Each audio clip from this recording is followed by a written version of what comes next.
Hello everyone, स्वागत है आप सभी का आपके अपने channel SS classes bye Sunita Singh में। मैं हूं सुनीता सिंह।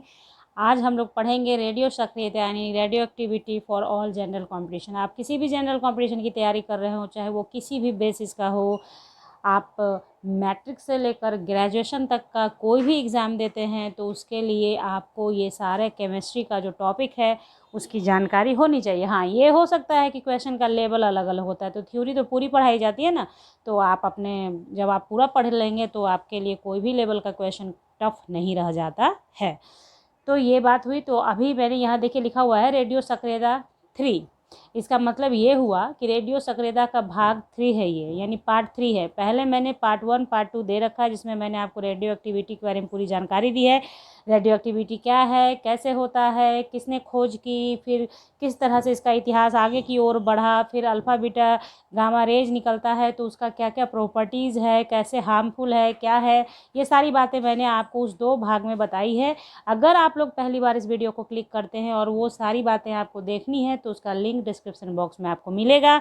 और वैसे मैंने अपने चैनल पर जनरल कंपटीशन के लिए जो केमिस्ट्री का वीडियो जो भी मैंने डाला है उसका प्लेलिस्ट तैयार किया हुआ है। अगर आप लोग चैनल को सब्सक्राइब करेंगे और उस प्लेलिस्ट का फ़ायदा आप उठा लेंगे तो प्लेलिस्ट में आपको सारा मिल जाएगा, आपके लिए फ़ायदेमंद होगा बच्चों। ऐसा कुछ नहीं है कि आप उसको देख के नुकसान आपका नहीं होगा, फ़ायदा ही होगा आपको, ठीक है।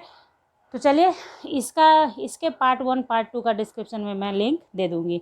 तो चलिए हम लोग आगे बढ़ते हैं अपने वीडियो में अब कि आज पढ़ेंगे हम लोग क्या, ठीक है। तो चलिए सबसे पहले देखिए यहाँ पे मैंने ये एक आपको तैयार किया हुआ है कि आज हम लोग पढ़ने वाले क्या क्या हैं। तो सबसे पहले पढ़ेंगे रेडियो सक्रिय विखंडन पढ़ेंगे हम लोग, यानी रेडियो एक्टिव डिसइंटीग्रेशन क्या है ये जान लेंगे। उसके बाद हम लोग देखेंगे रेडियो सक्रिय परिवर्तन यानी रेडियो एक्टिव चेंज, यानी अल्फ़ा बीटा के निकलने से क्या फ़र्क पड़ता है वो जानेंगे। उसके बाद हम लोग जानेंगे सबसे इम्पॉर्टेंट जो आपके लिए होगा अभी आज के वीडियो में, समूह विस्थापन नियम। समूह विस्थापन नियम यानी ग्रुप डिस्प्लेसमेंट लॉ बहुत इम्पॉर्टेंट है। जैसे देखिए मैंने जो अभी अभी बात कही आपसे कि ये आप मैट्रिक लेवल से लेकर ग्रेजुएशन लेवल तक जब कोई भी एग्ज़ाम देते हैं तो उसमें इससे क्वेश्चन आता है। तो कैसे बात है, जैसे जो छोटे क्लास के बच्चे को जैसे मैट्रिक इंटर का एग्ज़ाम देंगे उनका लेवल यहाँ तक होगा कि रेडियो सक्रिय परिवर्तन वगैरह तक, लेकिन क्या है समूह विस्थापन नियम यानी ग्रुप डिस्प्लेसमेंट लॉ, इससे आपको बड़ा अच्छा क्वेश्चन अराइज होता है। वो क्वेश्चन भी हम लोग MCQ में डिस्कस करेंगे। तो देखिए ये बहुत इंपॉर्टेंट होगा, इसलिए वीडियो को अंत तक देखिएगा ताकि आपको फ़ायदा हो, और एकदम 100% श्योर है कि आप लोग को याद हो जाएगा। और लास्ट में सबसे आखिर में हम लोग पढ़ेंगे last but not least, counting of number of alpha and beta particles in a radio active transformation. ये क्वेश्चन अक्सर आता है कॉम्पिटिटिव लेवल पर कि अल्फ़ा और बीटा पार्टिकल्स, कितने अल्फ़ा बीटा पार्टिकल का इमिशन हुआ इस एटम से, उसके बारे में बताना होता है। तो वो क्वेश्चन जब मैं बताऊंगी आपको तो आपके समझ में आ जाएगा कि क्वेश्चन किस तरीके का आता है। तो ये 4 टॉपिक आज हम लोग पढ़ेंगे। तो आप लोग डिसाइड कर लें कि ये चारों आप लोगों को पढ़ना है, तो वीडियो में अंत तक बने रहिएगा, तभी आपको फ़ायदा होगा और आप पूरी तरह से समझ जाएंगे। और आपके कॉम्पिटिशन में इससे 1 क्वेश्चन 2 क्वेश्चन आता ही आता है और आप उसको पूरा सही बना पाएंगे। तो चलिए बढ़ते हैं वीडियो में आगे। देखिए सबसे पहले रेडियो सक्रिय विखंडन हम लोग देखेंगे। तो रेडियो सक्रिय विखंडन क्या है, देखिए रेडियो एक्टिव एलिमेंट के नाभिक, ध्यान रखिएगा, जिसको मैं अंडरलाइन कर रही हूँ आप लोग भी इसे अंडरलाइन करेंगे। रेडियो एक्टिव एलिमेंट के नाभिक से अल्फ़ा बीटा और गामा रेज यानी रेडियो सक्रिय किरणों के स्वतः यानी खुद से खुद इमिशन को, उत्सर्जन को रेडियो सक्रिय विखंडन कहते हैं। इसे प्राकृतिक विखंडन भी कहते हैं, क्योंकि देखिए इसमें क्या हुआ, आपको कुछ भी नहीं करना पड़ता है, ये स्वतः होता है, इसलिए इसे ही हम लोग क्या कहते हैं, नेचुरल डिसइंटीग्रेशन भी कहते हैं, यानी प्राकृतिक विखंडन भी कहा जाता है। तो ये आपने जान लिया कि रेडियो सक्रिय विखंडन क्या है। किसी भी रेडियो एक्टिव एलिमेंट से रेडियो एक्टिव रेज का निकलना ही, स्वतः निकलना ही क्या कहलाता है, रेडियो सक्रिय विखंडन कहलाता है, रेडियो एक्टिव डिसइंटीग्रेशन कहलाता है। ठीक है, कोई प्रॉब्लम नहीं। चलिए आगे बढ़ते हैं। अब देखिए रेडियो सक्रिय, ये तो बताया गया कि रेडियो सक्रिय विखंडन का मतलब है अल्फ़ा बीटा गामा रेज का निकलना। अब जानिए कि रेडियो सक्रिय विखंडन पर सिद्धांत है, तो उसका सिद्धांत किसने दिया, 1913 में सॉडी, फजांस एंड रदरफोर्ड ने मिलकर रेडियो एक्टिव विखंडन का सिद्धांत प्रतिपादित किया, जिसे कहा जाता है रेडियो सक्रिय विखंडन का सिद्धांत। तो इस सिद्धांत में है क्या, सो जानिए। देखिए कुछ नहीं है, जो आप शुरू से पढ़ते आ रहे हैं उसी को यहाँ सिद्धांत के रूप में दिया गया। तो पहला सिद्धांत है कि रेडियो सक्रिय तत्वों के नाभिक अस्थायी होते हैं, यानी अस्थायी होते हैं, इस वजह से इसमें विखंडन होता है। पहले भी बताया गया है आपको कि रेडियो एक्टिविटी क्या है, एक न्यूक्लियर प्रोसेस है, यानी न्यूक्लियस उसमें पार्टिसिपेट करता है। तो क्यों पार्टिसिपेट करता है, ध्यान रखिएगा। रेडियो एक्टिविटी क्यों होता है, क्योंकि रेडियो एक्टिव एलिमेंट के जो न्यूक्लियस होते हैं वो अस्थायी होते हैं, अनस्टेबल होते हैं, इसलिए इससे स्वतः रेडियो एक्टिव रेज निकलती रहती है, यानी कि उत्सर्जन होता रहता है और एक नया एलिमेंट बनता रहता है तब तक जब तक कि वह अस्थायी मतलब स्टेबल न्यूक्लियस में कन्वर्ट नहीं हो जाए। और दूसरा नियम इसका है कि अल्फा कण और बीटा कण का उत्सर्जन, देखिए दूसरा है कि अल्फा कण और बीटा कण रेडियो सक्रिय तत्व के परमाणु के नाभिक से उत्पन्न होते हैं। मैंने आपको बार बार यहाँ पे एक बात सिखाया है कि रेडियो एक्टिविटी में जब कभी भी बात की जाएगी तो नाभिक की बात होगी। नाभिक से उत्सर्जन होता है, ऑर्बिट से नहीं, नाभिक से। जो भी काम होगा प्रोटॉन और न्यूट्रॉन करेगा, इलेक्ट्रॉन नहीं करेगा। ध्यान रखिए, नाभिक में कौन होता है, प्रोटॉन होता है और न्यूट्रॉन होता है, तो नाभिक ही इसमें पार्टिसिपेट करता है। दैट्स वाई इलेक्ट्रॉन पर कोई इफेक्ट इसका नहीं आता है। तो ये हो गया दो नियम। रेडियो विखंडन का सिद्धांत क्या हुआ कि भैया रेडियो सक्रिय तत्वों के जो नाभिक होते हैं वो अस्थायी होते हैं, इसलिए उसमें हमेशा उसका विखंडन होता रहता है। फिर दूसरा क्या हो गया, अल्फा और बीटा कण कहाँ से निकलते हैं, तो नाभिक से निकलते हैं। अब अल्फा और बीटा कण निकलते हैं तो क्या परिवर्तन आता है आपके पेरेंट एलिमेंट में, ये हम लोग इसमें अब आगे जानेंगे। तो देखते हैं क्या परिवर्तन होता है। तो देखिए अब हम लोग देखेंगे रेडियो सक्रिय परिवर्तन कैसे होता है। ध्यान से समझिएगा इस चीज़ को, पहले यहीं से स्टार्ट हो जाता है आपका, इससे जो न्यूमेरिकल टाइप का प्रॉब्लम आता है वो। तो देखिए अल्फा परिवर्तन, और दो ही तरह का परिवर्तन होगा, अल्फा और बीटा, इसलिए क्योंकि गामा रेज पे कोई चार्ज नहीं होता है, इसलिए गामा परिवर्तन नहीं पढ़ते हैं। तो अल्फा परिवर्तन और बीटा परिवर्तन। तो देखिए अल्फा परिवर्तन बस इतना जानिए, अल्फा कण के उत्सर्जन से, अल्फा कण के उत्सर्जन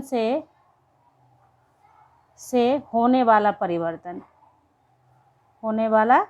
परिवर्तन जो होगा वो क्या होगा, आपका क्या कहलाएगा, अल्फा परिवर्तन। तो देखिए होगा क्या इसमें, मान लीजिए जो पहले रहता है, जो एलिमेंट शुरुआत में है उसको हम लोग बोलते हैं पेरेंट एलिमेंट।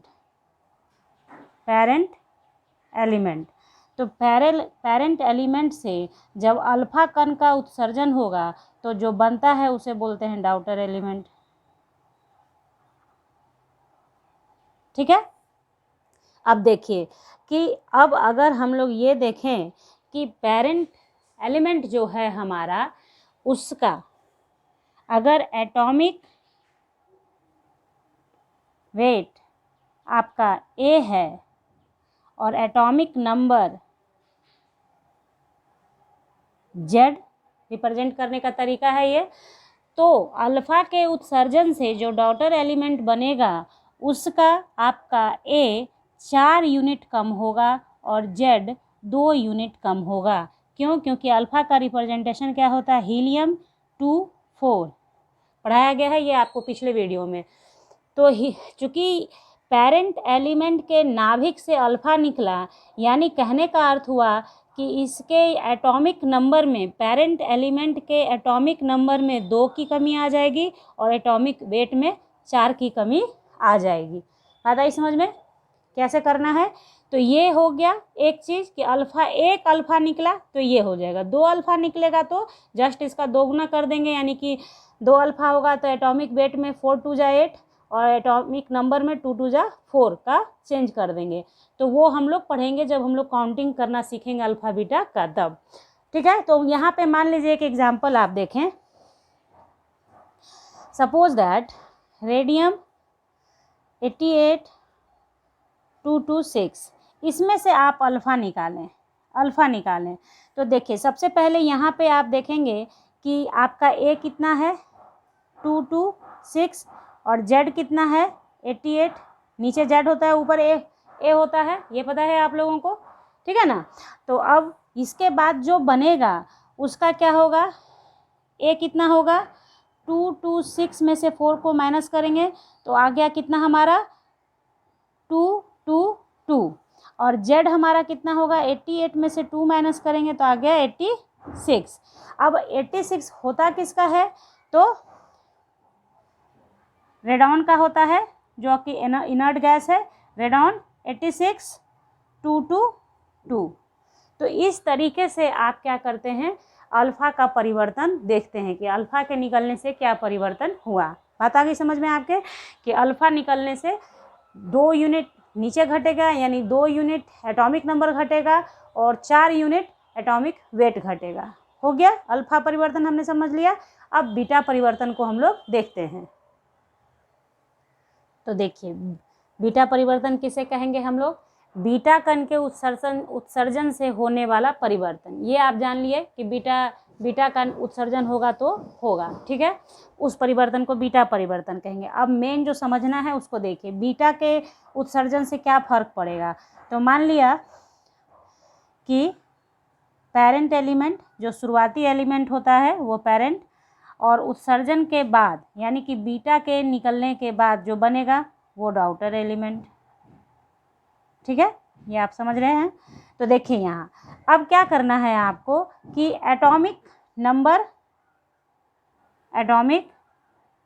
नंबर इसका मान लिया कि ए और जेड, एटॉमिक मास हो जाएगा ए, ठीक है, एटॉमिक मास ए, एटॉमिक नंबर हमारा क्या होगा जेड। तो चूंकि हम लोग जानते हैं कि बीटा का सिंबल क्या होता है हमारा, बीटा का आपको मैंने बताया है पिछले वीडियो में कि इलेक्ट्रॉन की तरह होता है, नीचे -1 ऊपर 0, ये होता है इसका सिंबल। तो इसलिए बीटा के निकलने से क्या होगा, ए जो है जैसा है वैसा रह जाएगा, ए में कोई फ़र्क नहीं पड़ेगा, लेकिन जेड 1 यूनिट बढ़ जाएगा।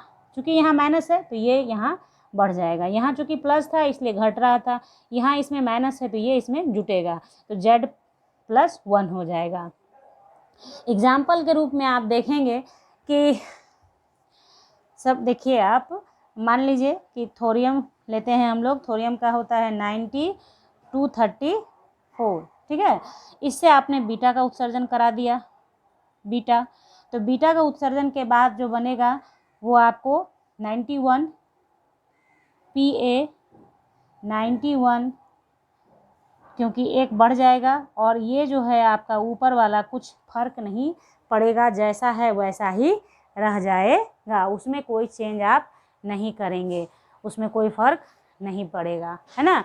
तो इस तरीके से बीटा का उत्सर्जन हम लोगों ने देखा। बीटा का उत्सर्जन आप देखिए, अब क्या है कि अल्फ़ा और बीटा का उत्सर्जन हम लोगों ने देख लिया। अल्फ़ा और बीटा के उत्सर्जन से क्या जो फैक्ट आता है निकल कर सामने, आप यहाँ पे ध्यान देंगे तो आपको कुछ याद आएगा कि आप क्या देख रहे हैं यहाँ पे कि पेरेंट एलिमेंट का जो जेड था उससे 1 बढ़ गया, इसका जेड का मात्रा, लेकिन इसका ए सिमिलर है, 2 3 4 यहाँ भी है, 2 3 4 यहाँ भी है। तो आपको याद होगा कि दो ऐसे एलिमेंट या ऐसे एलिमेंट्स जिसका एटॉमिक नंबर अलग बट एटॉमिक मास सेम होता है तो उसे क्या कहते हैं, आइसोबार कहते हैं, समभारिक आइसोबार, ठीक है, समभारिक कहते हैं। तो यानी कहने का अर्थ ये हुआ कि बीटा के उत्सर्जन से डॉटर एलिमेंट और पेरेंट एलिमेंट जो होते हैं वो क्या होते हैं, आइसोबार होते हैं। पहली बात, बीटा कण निकलेगा तो जो दोनों एलिमेंट होगा वो आपस में क्या होगा, पेरेंट और डॉटर एलिमेंट क्या होंगे, आपस में आइसोबार होंगे, ठीक है, बात आ रही है समझ में आपके। उसी तरह से एक अल्फा कण और 2 बीटा कण के निकलने से आइसोटोप्स का निर्माण होता है। तो वो नोटेबल पॉइंट है, नोट करके लिखिए ताकि उससे आपको क्वेश्चन आए तो आप उसको बना सकें। तो मैं लिखती हूँ फिर आपको डिस्कस करती हूँ। तो देखिए, बीटा के इमिशन से जो पेरेंट एलिमेंट और डॉटर एलिमेंट क्या होता है, आइसोबार होता है, जिसका एग्जांपल मैंने आपको यहाँ पे दिया है। ऐसे आप देखेंगे इस तरीके से अगर बना के, तो देखिए कैसा है, जैसे मान लिया कि x है, x का एटॉमिक नंबर z और एटॉमिक वेट a, इससे अगर बीटा का उत्सर्जन होगा तो यहाँ सपोज कीजिए कि y बना, तो y बना तो कैसा बनेगा, z +1 हो जाएगा, लेकिन ए जो है एज इट इज़ रहेगा। और यही है संभारिक का डेफिनेशन, यानी कि आइसोबार का यही डेफिनेशन होता है। ये दोनों अपने आप में क्या कहलाएंगे, आइसोबार कहलाएंगे। कि आइसोबार में होता है कि एटॉमिक नंबर अलग हो लेकिन एटॉमिक भार सेम होना चाहिए, तो वो आइसोबार कहलाता है।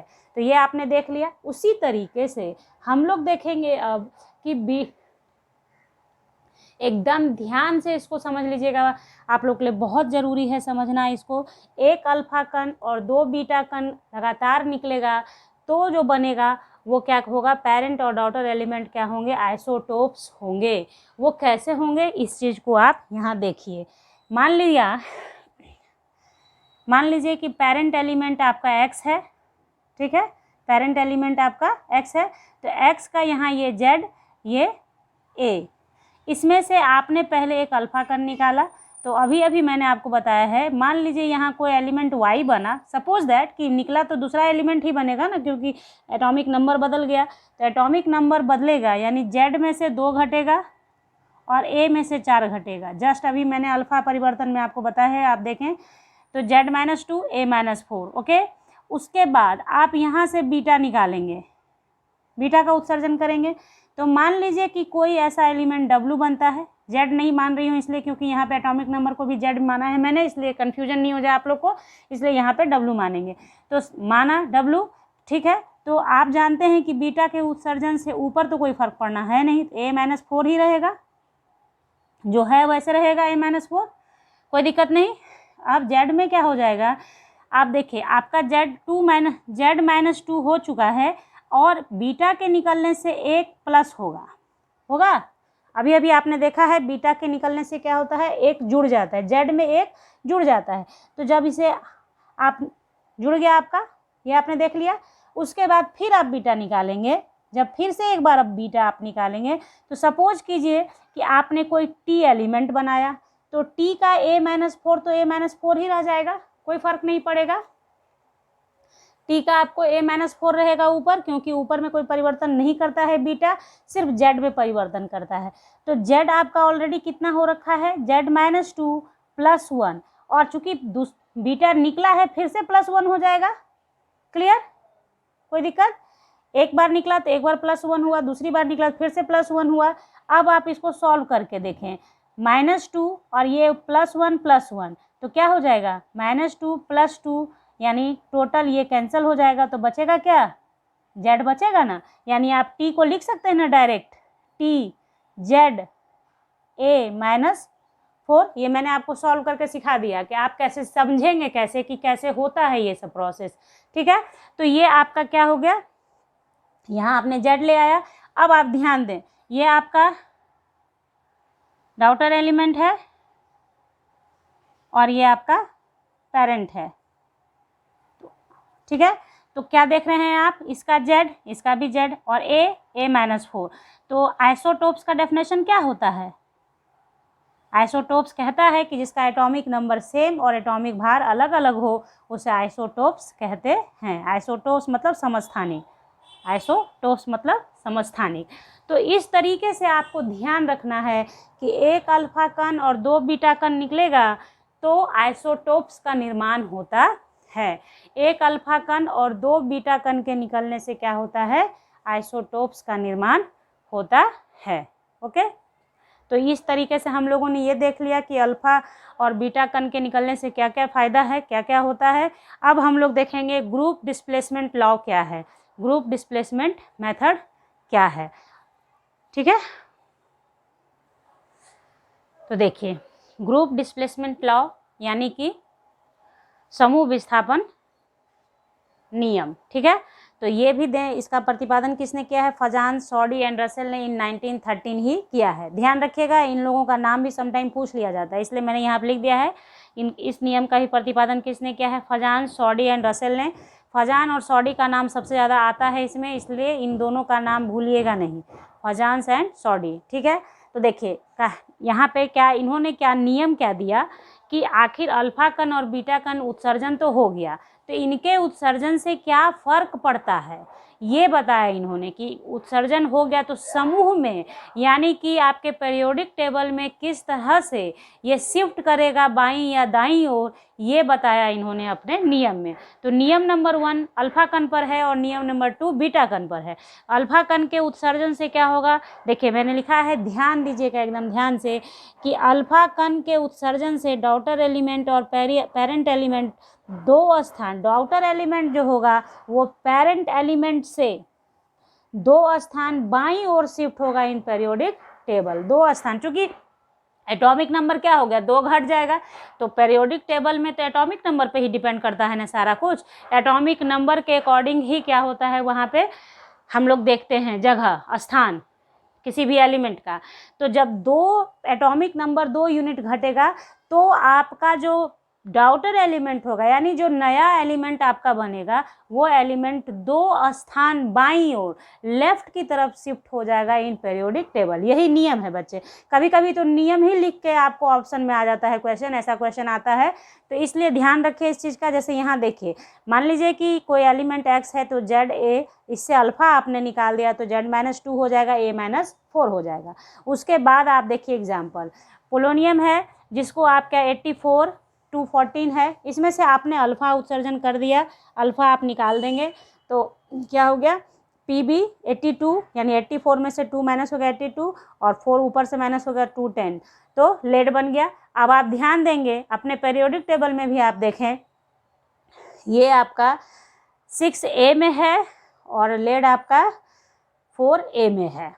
तो आपने क्या देखा, 2 यूनिट बाईं ओर चला आया, 2 यूनिट बाईं ओर चला जाएगा, बस यही समझना है आपको। अल्फा के निकलने से चूंकि एटॉमिक नंबर 2 यूनिट घट जाता है, इसलिए शिफ्टिंग क्या होगा, बाईं तरफ होगा। बढ़ जाता तो दाईं ओर होता है, क्योंकि हम लोग ये तो जानते हैं ना कि left to right atomic number बढ़ता चला जाता है। लेफ्ट टू राइट क्या होता है, एटॉमिक नंबर बढ़ता जाता है। तो अगर एटॉमिक नंबर घट गया तो बाईं तरफ आ जाएंगे, एटॉमिक नंबर बढ़ जाएगा तो दाईं ओर चले जाएंगे। कुछ नहीं है मेहनत, सिर्फ नियम कहने को बहुत नियम नियम नियम, आसान होता है नियम, ठीक है। उसके बाद देखिए बिस्मथ है तो इसका 83 213 होता है, इससे आपने अल्फ़ा निकाला, अल्फ़ा आप निकाल देंगे तो क्या हो जाएगा 81 और 209, ठीक है। तो ये देखिए बिस्मथ 5A में है और आप अपने पीरियोडिक टेबल में देखेंगे तो थैलियम आपका किस में है, 3rd A में है। तो ये हो गया नियम नंबर 1। अब नियम नंबर 2 डिपेंड करता है किसके ऊपर, बीटा के इमिशन के ऊपर। तो आप जानते हैं कि बीटा के इमिशन से क्या होगा, एटॉमिक नंबर 1 बढ़ जाएगा, एटॉमिक नंबर 1 बढ़ जाएगा, यानी कि आपके समूह में एक दाईं तरफ चला जाएगा आपका डॉटर एलिमेंट। बस यही है, ये आपका ग्रुप डिस्प्लेसमेंट लॉ। तो मैं उसे भी लिख देती हूँ, उसके बाद हम लोग डिस्कस कर लेते हैं। तो देखिए सेकेंड लॉ क्या है इसका, बीटा के उत्सर्जन से जो डॉटर एलिमेंट बनेगा वो पेरेंट एलिमेंट से, मूल एलिमेंट से एक स्थान दाईं ओर शिफ्ट हो जाएगा। जैसे देखिए x से ZA है, तो जब आपने बीटा का इमिशन किया तो इसमें Z+1 हो गया, ठीक है, और A जैसे है वैसे रह जाएगा। तो एग्जाम्पल आप देखिए, कार्बन C614, इससे अगर आपने बीटा का इमिशन किया तो 6 में 1 ऐड हो जाएगा, 7 हो गया और N14 ही रह गया। तो यहाँ पे क्या हो गया, ये 4A है और ये क्या हो गया, 5A हो गया। तो देखिए ये बीटा के इमिशन से क्या हुआ, एक जेड का एक वैल्यू, एक नंबर बढ़ गया, तो ये क्या हो गया, देखिए कार्बन किस में है, आपका 4A में है और नाइट्रोजन आपका 5A में है। उसी तरह से अगर आपने मान लीजिए मैग्नीशियम लेते हैं, मैग्नीशियम 1227, इससे आपने एक बीटा निकाल दिया तो क्या इस कन्वर्ट क्या होगा, 13 आएगा। जेड का संख्या है 13, किसका होता है, एल्यूमिनियम का, एल्यूमिनियम 27, यानी क्या हो गया, मैग्नीशियम किस में है, 2nd A में है और आपका एल्यूमिनियम 3rd A में है। आप लोग, ये तो सिंपल सा एग्जांपल था, ये आपको याद भी होगा कि मैग्नीशियम 2nd A में है जबकि एल्यूमिनियम आपका 3rd A में है। तो इस तरीके से ये जो ग्रुप डिस्प्लेसमेंट लॉ था, ये आपको बस ध्यान रखना है। बस क्वेश्चन अगर आ गया तो आपने कर लेना है कि बीटा के इमिशन से एक तरफ राइट शिफ्ट हो जाएगा, मतलब राइट शिफ्ट हो जाएगा, और अल्फा के इमिशन से 2 टाइम्स लेफ्ट शिफ्ट हो जाएगा। 2 यूनिट घटता है ना, इसलिए 2 बाईं ओर शिफ्ट होगा। बात आ रही समझ में, बीटा के इमिशन से एक ही नंबर आगे जाएगा, जबकि अल्फा का इमिशन से 2 यूनिट घटता है एटॉमिक नंबर, इसलिए 2 यूनिट पीछे जाएगा। ये आपको ध्यान रखना है, ठीक है। आपने देखा कि 4 था तो 4 से क्या हो गया, 4 से घटेगा तो क्या हो जाएगा, 2 पे चला जाएगा, ऐसे होगा अल्फ़ा के निकलने से, और जबकि बीटा के निकलने से 4 से 5 में चला जाएगा। आप पूरी ध्यान से समझें इस चीज़ को तो समझ में आपके आ जाएगा। उसके बाद हम लोगों का टॉपिक बच गया है counting of alpha and beta particles. तो ये न्यूमेरिकल जैसा है, इसको न्यूमेरिकल के माध्यम से ही हम लोग समझेंगे, थ्योरी से इसको समझना नहीं है, थ्योरी से नहीं समझ में आता है अच्छे से। तो चलिए उसको हम लोग बनाते हैं और आप सीखिएगा, समझिएगा इसको। तो देखिए सबसे पहले यहाँ पे मैंने एक क्वेश्चन लिखा हुआ है जो मैं आपको बताऊंगी। पहले इस टाइप का क्वेश्चन आता है, जैसे दिया है कि 226 परमाणु भार तथा 88 परमाणु क्रमांक वाले एक तत्व से 2 अल्फा कण निकल गया, तो प्राप्त तत्व का परमाणु भार और परमाणु क्रमांक में क्या होगा प्राप्त का। तो मान लिया कि पहले तो क्या है, एक अल्फा कण निकलता है तो आपका नीचे परमाणु क्रमांक में 2 घटता है और परमाणु भार में 4 घटता है। तो 2 अल्फा कण से क्या फ़र्क पड़ेगा वो आपको यहाँ पे लिखना है। तो लिखेंगे आप मान लीजिए x है जिसका 88 है और 226 है, इससे y बन गया। तो इसमें 2 अल्फ़ा निकालना है आपको, 2 अल्फ़ा। तो आप ध्यान दें 88 में से आप क्या करेंगे, एक अल्फ़ा निकलता है तो 2 घट जाता है, तो 2 अल्फ़ा निकलेगा तो 2 दूनी 4 घट जाएगा। अभी जस्ट मैंने आपको थ्योरी में बताया है पीछे। तो 88 देखिए 88 माइनस 4 तो यहाँ पे कितना हो जाएगा 84। क्लियर। उसी तरीके से ये हो गया जेड का बात। उसी तरीके से आप क्या करेंगे, ए के लिए बात करेंगे। तो ए इक्वल्स टू 226 है और आप जानते हैं कि एक अल्फ़ा के निकलने से 4 यूनिट घटता है, तो 2 अल्फ़ा के निकलने से 4 2 जा 2 8 यूनिट घट जाएगा, यानी 226 में से आप 8 माइनस करेंगे तो 16 में से 8 जाएगा, 8 बचेगा 1 2। ठीक है। तो इसका y का a कितना हो गया 218। तो आपने क्या देखा, प्राप्त आपका जो प्राप्त हुआ, जो प्राप्त परमाणु, ये आपका प्राप्त तत्व का परमाणु भार कितना हो गया। इतना तो आप कंपटीशन में लिखते नहीं हैं, सिर्फ इस तरह से आपको सॉल्व करके फटाक से आंसर टिक करना होता है, लेकिन यहाँ चूंकि सिखाया जा रहा है इसलिए मैं लिख दे रही हूँ। परमाणु क्रमांक बराबर कितना 84 हो गया। तो ये फ़र्क पड़ गया, आपको कैसे निकालना है या आपने समझ लिया, सीख लिया। ठीक है। उसी तरीके से ये तो इजी था, 2 अल्फ़ा निकला तो क्या फ़र्क पड़ेगा, इसी तरह से बीटा का भी रहेगा। तो मैं क्वेश्चन जब सॉल्व करवाऊंगी तो और आपको बताऊंगी। ठीक है। देखिए क्वेश्चन नंबर नेक्स्ट जो है ये देखिए, है ना, ये बहुत महत्वपूर्ण है, बहुत इम्पॉर्टेंट, इसको सीखिए अब आप लोग। देखिए ध्यान से पढ़िएगा तभी समझ में आएगा और तभी बनेगा। और ऐसा ही क्वेश्चन आता है आपके एग्ज़ाम में, जो थोड़ा सा हायर लेवल का एग्ज़ाम देते हैं। देखिए एक परमाणु की द्रव्यमान संख्या 232 है। ठीक है। कोई परमाणु है, परमाणु यहाँ डिफाइन नहीं किया गया है, कोई परमाणु है जिसका द्रव्यमान संख्या आपको दे रहा है कि 232 है तथा परमाणु क्रमांक 90 है। क्लियर। यह 2 बीटा कण उत्सर्जित करने के बाद कितने अल्फा कण उत्सर्जित करे कि प्राप्त नए तत्व के परमाणु की द्रव्यमान संख्या 212 तथा परमाणु क्रमांक 82 रह जाए। आपको अल्फा कण का संख्या निकालना है। तो सबसे पहला आप देखिए बनाने का तरीका है, सबसे तरीके से आप क्या काम कर सकते हैं कि आपने मान लेते हैं कि कोई पेरेंट एलिमेंट आपका x है, तो इसका कितना दे रहा है, द्रव्यमान संख्या 232 और परमाणु क्रमांक 90 दे रहा है। आपसे कहा कि अल्फा और बीटा के उत्सर्जन के बाद जो बनेगा नए तत्व के परमाणु की द्रव्यमान संख्या कितनी होनी चाहिए, 212। तो मान लीजिए एक नया तत्व बना जिसका द्रव्यमान संख्या 212 और परमाणु क्रमांक 82 होना चाहिए। तो इसमें है कि ये भी क्लियर है कि 2 बीटा तो निकल रहा है, क्योंकि यहाँ क्लियर दे ही दिया है कि 2 बीटा कण उत्सर्जन हो रहा है, लेकिन अल्फा का मात्रा निकालना है। ठीक है। तो अब आप देखिए, आपको ध्यान दीजिए कि सबसे पहली बात इससे इसमें कन्वर्ट होने में क्या क्या हुआ। देखिए x 92 32 से y 82 12 बनने में क्या क्या निकला है। मान लेते हैं let x alpha particles emitted. ठीक है। मान लिया कि एक्स अल्फ़ा पार्टी की लिमिट होता है, तो आप यहाँ पे क्या कर सकते हैं, किस तरीके से लिखेंगे कि सपोज किया कि एक्स अल्फ़ा पार्टिकल, यानी एक्स अल्फ़ा, अल्फ़ा का मतलब होता है हीलियम 2 4, क्लियर, ये अल्फ़ा है, पहचान है अल्फ़ा का। तो ये निकला और क्लियर है कि 2 बीटा निकला है, ये क्लियर किया गया है कि 2 बीटा निकला है, ये लिख दिया गया है, ठीक है। तो ये हो गया आपका। और बीटा का सिंबल क्या होता है हमारा, E-1 0। ये क्यों लिख रही हूँ मैं आपको अब बताऊंगी। देखिए, अब आप देखिए इस इक्वेशन को आप देख रहे हैं तो आप ये पढ़ चुके हैं कि law of conservation of mass क्या कहता है कि रिएक्शन में क्या होता है कि जो पेरेंट होता है एलिमेंट और जो डॉटर एलिमेंट है उसमें क्या होना चाहिए, किसी भी तरह का क्षय नहीं होगा। यानी आपका जो एटॉमिक भार होगा, मास जो होता है, मास क्या होता है वो उसका क्षय नहीं होता है। लॉ ऑफ कंजर्वेशन ऑफ मास आप लोग जानते होंगे। तो उसके अकॉर्डिंग हम लोग क्या करेंगे कि लिखेंगे हम लोग according to law of conservation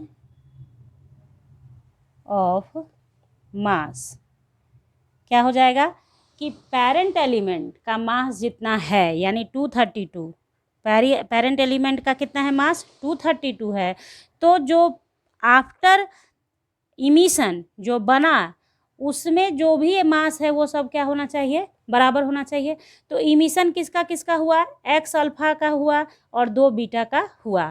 तो सबसे पहले जो बनेगा उसका कितना है, 212 होना है। तो 212 जो बनना है 212। और आप यहाँ ध्यान दें, एक्स एक अल्फ़ा के निकलने से मास कितना घटता है, 4 घटता है। तो एक्स अल्फ़ा के निकलने से कितना मास घटेगा, 4x। यहाँ पे क्या है 4x हो गया, यहाँ से निकला है, ठीक है 4x। उसी तरह से बीटा के लिए क्या हो जाएगा हमारा, आपको बीटा के निकलने से मास पे कोई फ़र्क नहीं पड़ता है, इसलिए यहाँ पे क्या है इसका 0 है, तो इसलिए यहाँ पे 2 × 0 हो गया। तो उस तरीके से फिर आप करेंगे 232 तो 212 प्लस 4x, ठीक है। तो फिर आपका 4x इक्वल्स टू कितना, 232 माइनस 212 कितना हो जाएगा, 2 में से 2 0, 3 में से 1 गया 2 हो गया, ठीक है। इसलिए x बराबर कितना हो गया, इसलिए x बराबर 20/4 यानी कि 5, यानी कि 5 अल्फ़ा पार्टिकल का इमिशन होगा,